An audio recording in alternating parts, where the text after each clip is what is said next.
So, have you ever heard of the phrase, the enemy of my enemy is my friend? Rings a bell, doesn't it? What if I told you Marcus Garvey coined the phrase when he shared correspondence with white eugenicists? Well, you would be right to think that I am wrong. But you heard that latter part right. Garvey wasn't the first to collaborate with unsavory company, but considering the Overton window we now find ourselves in, the enlightened centrists will eat this up. The three main fuckboys that Garvey associated himself with were State Register of Vital Statistics W.A. Plecker, Preacher Nazi Collaborator Douchebag E.S. Cox, and last but not least, someone who specialized in cultural appropriation before Elvis, John Powell. These fuckboys were a part of the Anglo-Saxon Club of America. They worried about the dangers of miscegenation, racial purity, and pushing the Racial Integrity Act beyond the state of Virginia.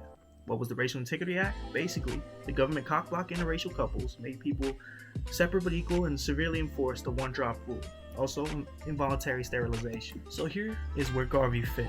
Garvey by 1922 was stirring up a storm when he was meeting with Imperial Wizard of the KKK, Edward Young Clark, making statements like, "I regard the Klan, the Anglo-Saxon clubs of white American society as far as the Negro is concerned, as better friends of the race than all other groups of hypocritical whites put together. I like honesty and fair play. You may call me a Klansman if you will, but potentially every white man is a Klansman as far as the Negro in competition with whites socially, economically, and politically is concerned, and there's no use lying."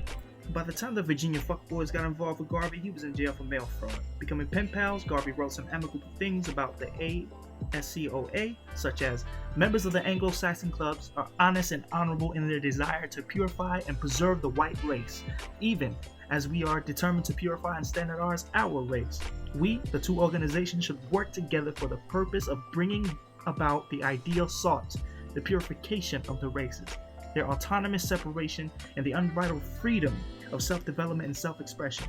Those who are against this are enemies of both races and rebels against morality, nature, and God. I unhesitatingly endorse the race purity idea of Mr. Powell and his organization, and I pledge my moral support to their program in that direction, expecting of the honorable and honest of his race the same regard and support for ours."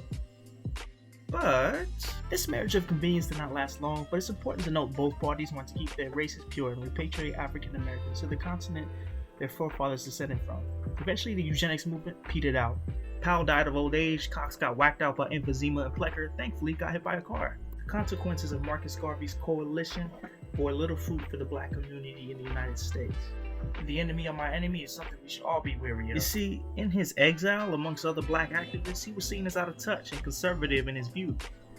If his comments about white supremacists did not ostracize him from the activist community, his beef with Haile Selassie sure as hell did when Selassie fled to England during the Italo-Ethiopian War. By the time Garvey died, segregation was still running strong. People white and colored were being involuntarily sterilized, lynching still occurred, and it wasn't until the Loving v. Virginia trial that interracial marriage was allowed. The rest of the Racial Integrity Act was dismantled by 79. So be very careful who it is you coalition build with, especially if your movement just so happens to attract advocates for an ethno-state. In the struggle for civil rights, integration is a better avenue for obtaining equity. Peace and solidarity, y'all.